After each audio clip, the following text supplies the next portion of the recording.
Are you representing an industry or are you representing God? Which one is more important? Which one will you be remembered for?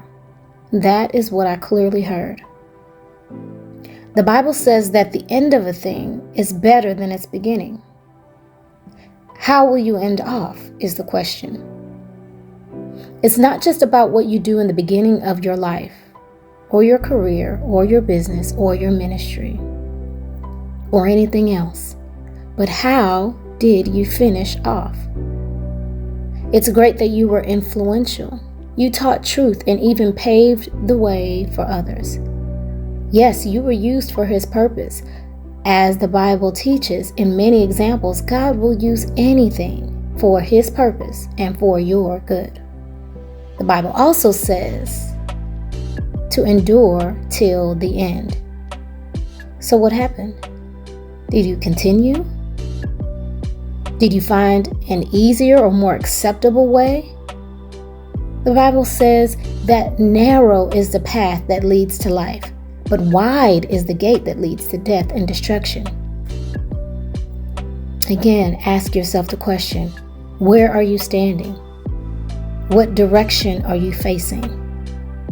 Or did you turn away altogether? Apostasy. Apostasy is what I heard. I heard this word over a year ago, and I had to look it up. So what is apostasy? In short, turning away from doctrine, backpedaling, heresy. What I saw was standing high, like on a mountaintop, but a person walking backwards. Their inevitable placement or what would be inevitable is that they would backpedal or walk straight off the mountaintop. So, apostasy, that seems extreme, harsh, right? But it is what is occurring in many cases. This is not new. This has gone on for a great amount of time. But now we can see it. It's the great delusion going forth. The enemy is at work in the lives of those who are believers and walk with God. Let's be clear. So we have to be very careful of what we allow in our gates, meaning our ear gates, our eye gates. Why? Because some things will seem like they are sound, seem like they make sense, seem like they're true, seem like they are good. But they simply do not follow the principles of heaven, the doctrine of Christ, and the ordination of God.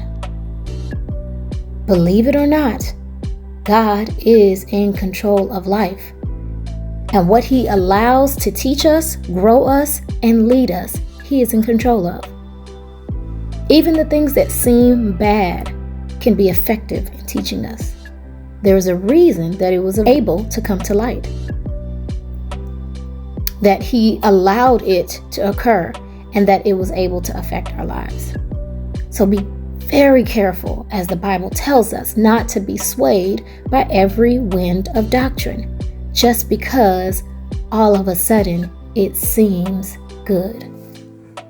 So, we must ask ourselves this question, and we must ask this of others that we allow to have influence in our lives. Are you or are they representing an industry or God? Are you or are they on a mission to damage the credibility of God and don't even realize it? Why, or even how would I or they do that? That's a good question. By the words that are spoken. The words that you speak carry life or death. So check yourself. Are your words opinion? Are they emotional from your soul? Are your words not rooted in God's truth, but spoken to follow the masses? Do your words speak love, but not truth?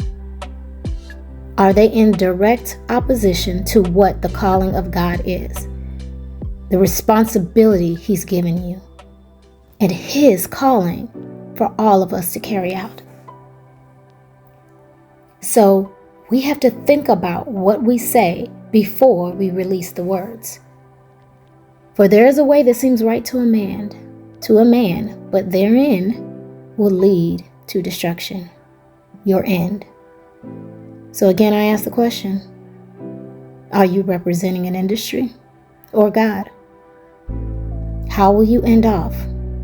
And which one will you be remembered for? He who has an ear to hear, let him hear.